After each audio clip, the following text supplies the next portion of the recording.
Welcome to Digging Deeper, brought to you by California Unearthed. I am your host, Bob Frazier. This is episode number 2. And actually, it is officially episode number 1, really, because the first episode was just really an introduction on who I am. And so we are kicking it off here with a really cool subject matter. I'm going to speak about the oldest woman in San Diego or Southern California. Back in 1914 is when she passed away. And at that point, she was the oldest native woman or the oldest woman, period, in all of Southern California and maybe the whole state of California. Who knows? But I am speaking of Gertrude Alto, who at her death in 1914 was somewhere between the ages of 125 to 135 years old. I know what you're thinking. That's kind of hard to believe. It's hard for me to believe too. And I have been really researching her over the last few years, and there's not a whole lot of documentation on her and her birth just because she is a San Diego Mission native. And she was born somewhere around the late 1700s, early 1800s. Those records, if they had any, have been lost through time or have been sent to Spain because California at that time was ran by the Spaniards. It was Alta, California. And today I have Gertrude's 3 times great-granddaughter, Cheryl, with me. Hello, thank you for having me. And we together are going to talk about her and her life and her family. So hopefully you enjoy this episode. Gertrude was a San Diego Mission native, and the San Diego Mission was started in 1769. It was the very first of the 21 missions here in California, and it was sitting on the what they call Presidio Hill in Old Town San Diego is where the original mission sat. And they found out very quickly, because of a drought in 1774, that location was not going to work. So they moved the mission 6 miles away next to the river so they would have a constant water source. The original location is in Old Town San Diego, but the current location is where it was moved to in 1774. Now, Gertrude was born after 1774, so the only mission that she knows is the current one that is sitting 6 miles from Old Town, but she lived in Old Town San Diego. So why don't you tell us a little bit about what you know, Cheryl, on your 3 times great-grandmother. Yeah, so her name was Gertrude Duro, or Dura, or Durez. We've seen several different spellings. Her first name, she's also known as Gertrudis. She was born, we have a date of 1789, but again, that is up for debate. We don't quite know. But she was born in Vallecito Springs in Alto, California. We do know that she did pass away on September 18th, 1914. She was also Kumeyaay Indian, the San Pasqual Mission Indians. Who was her father? Her father was Turlaka Juana Duro. Again, we don't have really dates of him. We show a birth date of 1750 to a death date of 1798. We did hear a story that he was burned at the stake in Old Town San Diego for treason through his tribe, but then was found not guilty. But again, we really do not have definite proof on that. That's just kind of a hearsay story. Then later on, she met her husband, Juan Pedro Murillo. She met him on a cattle ranch that was in San Isidro. It was owned by a Spaniard, Francisco Lopez. Gertrude was, it says, several years older than Juan, but they fell in love and they got married and they had 5, possibly 6 children, but we do know of 5 that were born between Gertrude and Juan. Now, Juan's last name, Murillo, it also has a last name of Alto as well. Mm-hmm. I have found both Murillo Alto as his last name, and so some of the children in newspaper accounts go by Murillo, some go by Alto, and some of the mission records have some of the daughters going by Murillo on the wedding records from the mission. I know that your 2 times great-grandmother Modesta, on her wedding information through the mission, it's all in Spanish, but I can read it. It has her as a Murillo, not an Alto. Mm-hmm. But then in the newspaper, one of the males, I believe it's Gabriel and Jose, both go by Alto. Mm-hmm. So it's a little confusing when you're doing family research here and names get mixed up or turned around. That's good. It makes it so confusing, but at least we were able to find, or Robert was able to find this information when he was doing my genealogy. So what was the name of her 5 children then?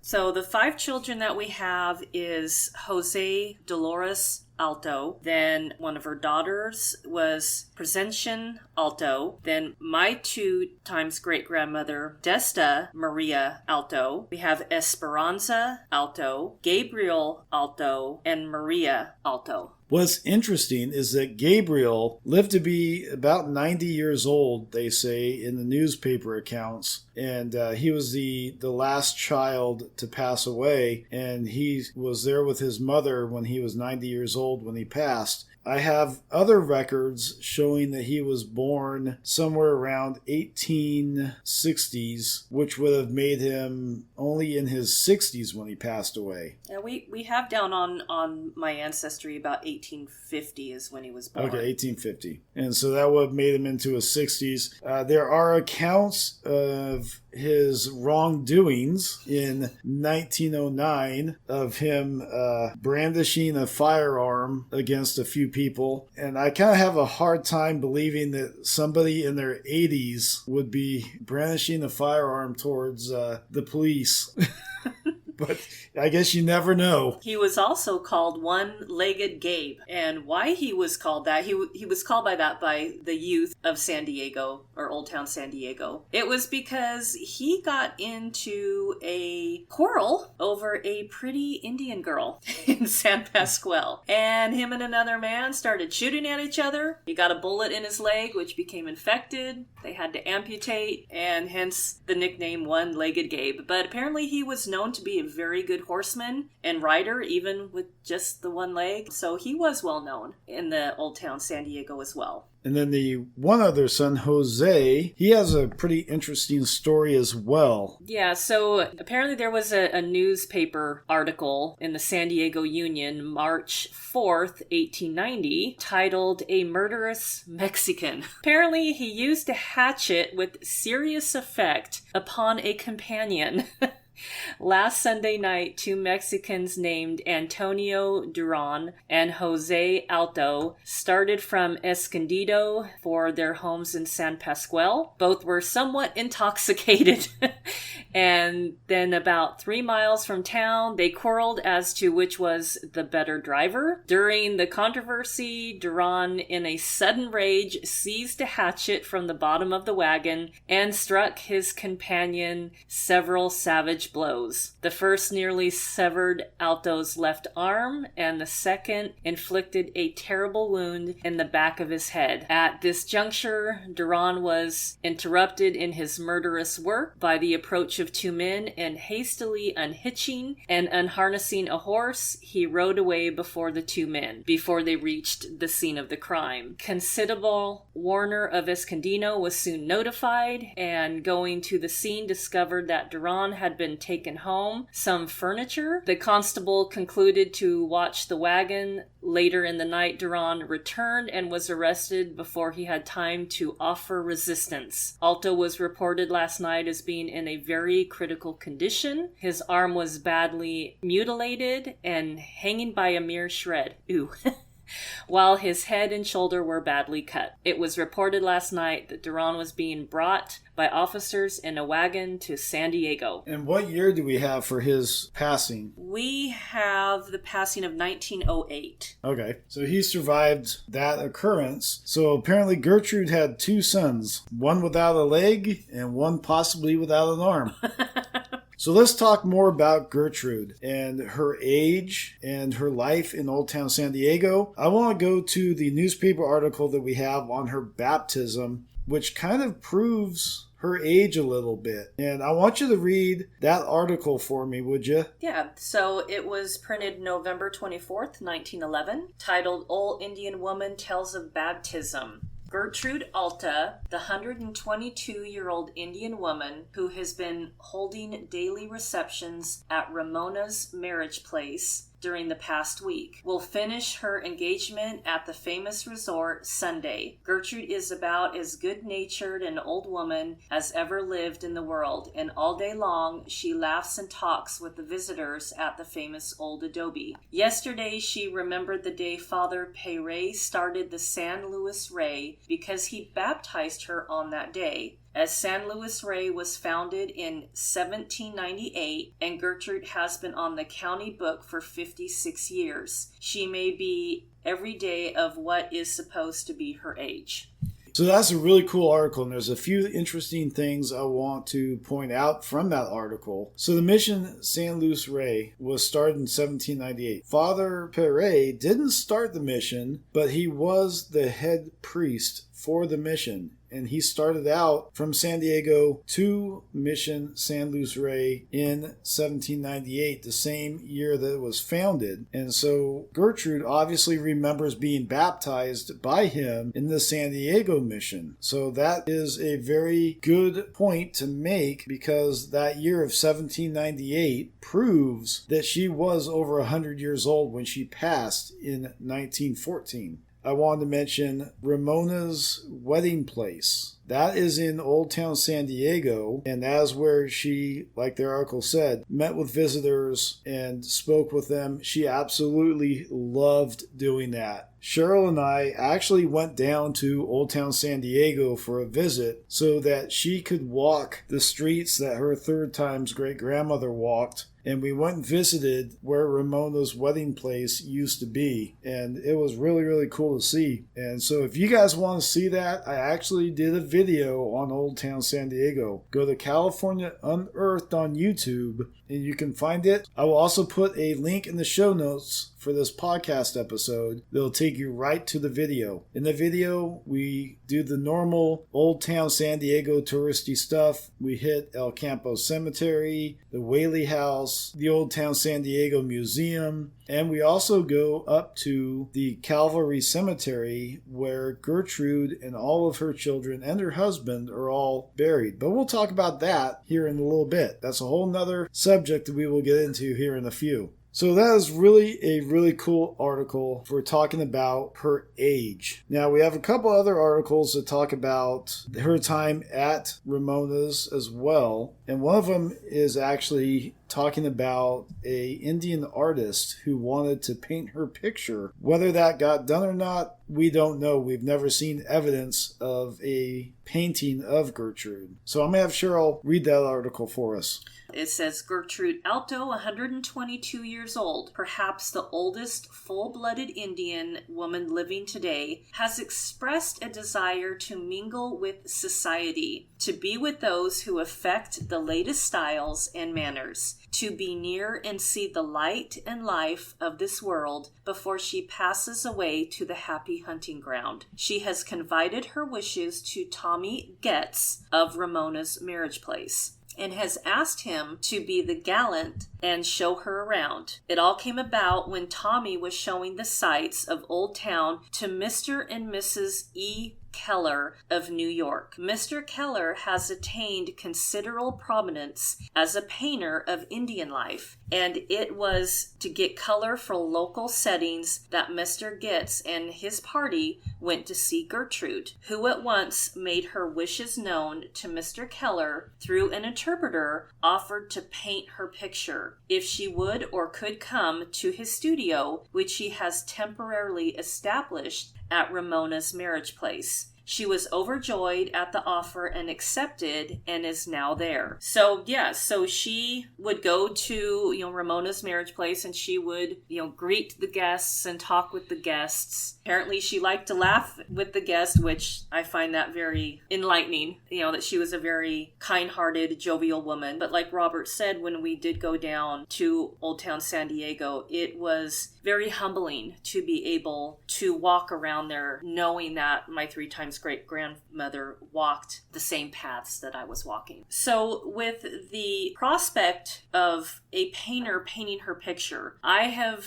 tried to research an E. Keller from New York, I was able to find an Edgar Keller that was born in California, did live in New York or Manhattan, had come back to live and pass away in California. And the dates all coincide with this Mr. and Mrs. E. Keller coming to Old Town San Diego. Now, I did find some photos. Apparently, he was well known. There is a picture of a mission that he painted, and there was also another picture of a chief. I believe it was probably in Arizona that he painted the portrait, but I have yet to find a painted picture of Gertrude from an E. Keller. So I would really be interested to know if there's anybody out there who might know of any information about that. And that's actually really kind of interesting because listening to the article, it sounds like that portrait was done. And if it was done, it's got to be out there somewhere, I would think at least. And it sounds like you found probably the correct person.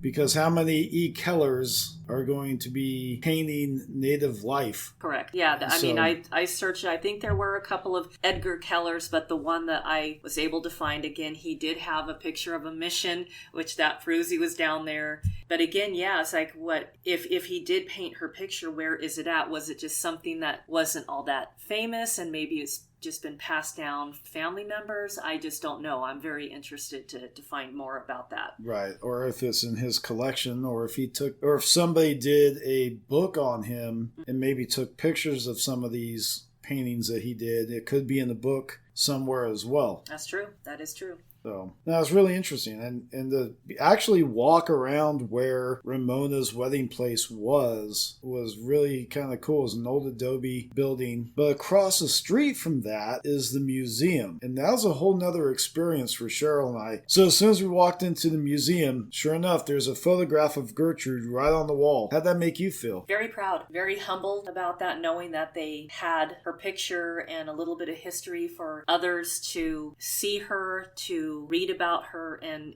learn of her life, because she was the oldest living descendant of Old Town San Diego. I find that very, very exciting. Yeah, no matter what her age was when she passed away, she was, like you said, the oldest living descendant of Old Town San Diego in 1914, and that was pretty cool. And what was also kind of neat about the museum is we talked to the curator there at the museum, and the curator happened to know who Cheryl's great aunt Hazel happened to be a San Pasqual elder, and she did a lot of genealogical work on Gertrude Alto. So a lot of the information that we're telling you today came from Hazel's research. So can you tell me a little bit about your great aunt Hazel? I have just few memories of her. I remember she had beautiful gray hair.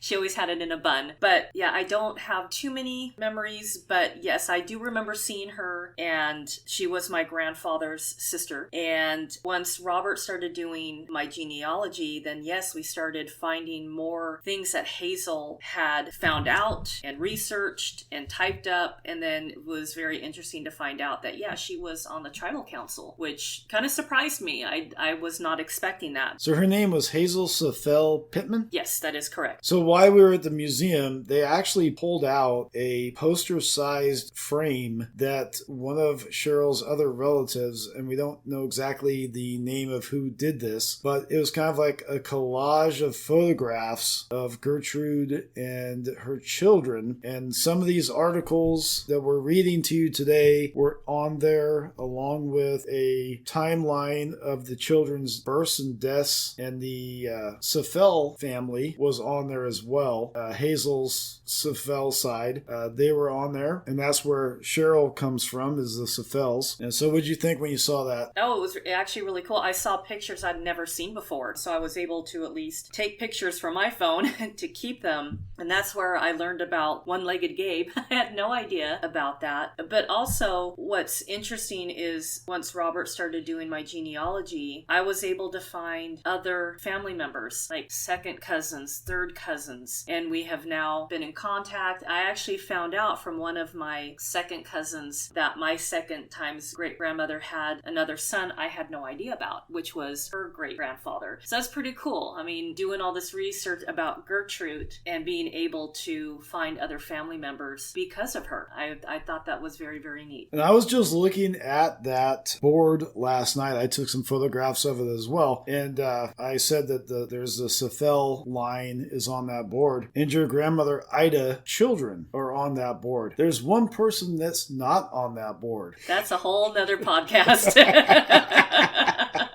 Yeah, well, while doing Cheryl's genealogical history here, we found a member of the family she knew nothing about, and he is not on that board. He was born in San Diego, and so Cheryl's great-grandmother Ida moved from San Diego with a child up to Hayfork in the late 1890s. But like Cheryl said, that's a whole nother podcast for a whole nother day. Yes. But it's interesting that his name was not on that list. Yeah, it was interesting. But now we know why. Yes. And if you guys want to know why, leave a comment in the messages of this podcast if you want to hear that story. So now let's move on to 1914 and Gertrude's passing. It was a very surreal passing. It's something that didn't really have to happen. She wanted it to happen. She did. Actually, I have another article that my great Aunt Hazel typed up, and it was off of a newspaper article. It was titled, Born with Nation Squaw Fasts Away Life. Old inhabitant of Southern California dies in San Diego, aged friend at bedside. Apparently, trivial illness proves fatal when woman refuses to eat. After refusing food for 6 days, Gertrude Alto, an Indian woman and the oldest inhabitant of Southern California, died at 6 o'clock yesterday afternoon at her home in Old Town. Quote, I am going to die anyway, and so there is no use in my eating, end quote, Mrs. Alto whispered in Spanish to her 60-year-old grandson, Frank Larque, last Sunday morning, and despite the man's protest, the old Indian woman maintained her fast until the end.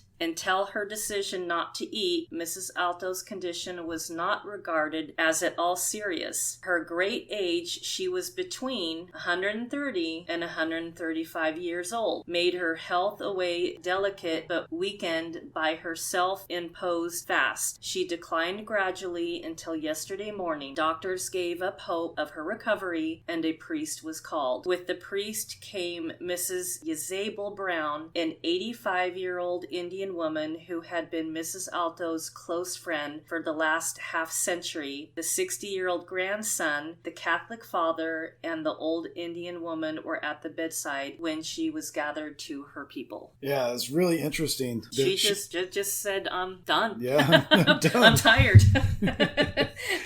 Can you blame her? I mean, if she was 135 years old? Right.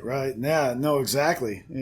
She had seen life, and so that brings up a good point. Think about the life that this woman saw. Yeah. You know, it's incredible. We do know that she's over 100 years old. That is a fact. And think about the history that this woman saw over the last 100+ years of her life. It had to have been incredible. She was witness to the founding and beginning of some of the 21 California missions that we all know today. She saw that transfer of power from Spain, who has been in power of California since the 1500s, transfer to Mexico when Mexico gained its independence from Spain in 1821. And then 25 years later saw that power switch once again after the Mexican-American War in 1846 from Mexico to the United States. She would also witness the effects of the California Gold Rush in the Civil War here in California. And what I think is really cool is she got to be witness to the very first trains coming through Southern California. She's never seen a train before. And then she was able to witness the very first train through Southern California. I think that is really, really cool. And then another thought I had, if you think about, she went from horse and buggy to automobiles. I wonder if she ever got to ride in the car. That's a great question. I never thought about that. I wonder if she did as well. What I read to you about her just stopping eating it was actually off of her obituary in a newspaper dated September 29th, 1914. Yeah, didn't you have another article there that talks about her funeral? Yes, I do. So it looks like, again, September 1914, funeral service, aged woman's memory honored by pioneers, services held in Old Town Church for Mrs. Gertrude Alto. Nearly 50 San Diego pioneers entered the Old Town Church yesterday afternoon to attend the funeral services held for Gertrude Alto, an Indian woman and the oldest inhabitant of Southern California, who died Friday at her home in Old Town. The oldest among those who gathered in the little church was Mrs. Isabel Brown, 85 years of age, who had been Mrs. Alto's closest friend for more than half a century. After the services in the church had been conducted by Father Joseph Mesny, the body of the Indian woman, who was between 130 and 135 years of age, was buried in the Catholic cemetery on Mission Hill. Now that brings up our next subject, the cemetery on Mission Hill. That is a sore subject. Very sore. So that cemetery goes by a few different names. Let me see. Yeah, it goes by Calvary Cemetery, now part of Calvary Pioneer Memorial Park, aka Pioneer Park, aka Catholic Cemetery, aka Mission Hill Cemetery, aka Old Catholic Cemetery. And where is it located? In Washington Place, San Diego. And so why that is a little troubling is because, as you probably heard in the names, that cemetery is now a park next to a grammar school. So what happened was in the 1960s was the last burial in the cemetery. So sometime in the 1970s, the city of San Diego saw it fit to remove almost 3,000 headstones from the cemetery, not the remains, but the headstones, and throw them in a ravine and bury them. There are about 100 headstones that they kept, and there is now a memorial there in the park with those about 100 headstones and a marker with a list of names of who's buried there in the cemetery. Obviously, that list of names does not include everybody, and that stack of 100 headstones that they have on display is just a small percentage of what was there. And I think it's kind of sad that they just took these almost 3,000 headstones, threw them in the ravine, and just buried them. Yeah, I don't understand how city council people thought this was okay. How did they think this was okay? I do not understand that. And when Robert and I went to the park, it is a park. It's a beautiful park. I grant you that. But you have children and people who are running around on dead people's graves. I became so angry because, number one, I was not able to go and stand over where my 3 times great grandmother and my other family members are buried. I have no idea where they're buried there. And it infuriated me of how the city of San Diego thought this was okay to do without even contacting family members to see if we wanted to inter them. I wish they would have. Why didn't they? And then after we returned back from San Diego, I found some new information that I actually have a burial location for Gertrude. She is in Road 2, Grave 18. But I don't know where that's at in the park. That'd be very difficult unless there is a map of the old cemetery, and there is a Mission Hills Cemetery project online. I have not checked to see if they have an old map of the graves, and if they did, then we can figure out probably where about Road 2 is in Grave 18. But at least we have a location for Gertrude, and her husband is also buried there along with her 5 children. And so it's just interesting because even up here in Shasta County where we live, when they built Shasta Dam, when the floodwaters were going to fill until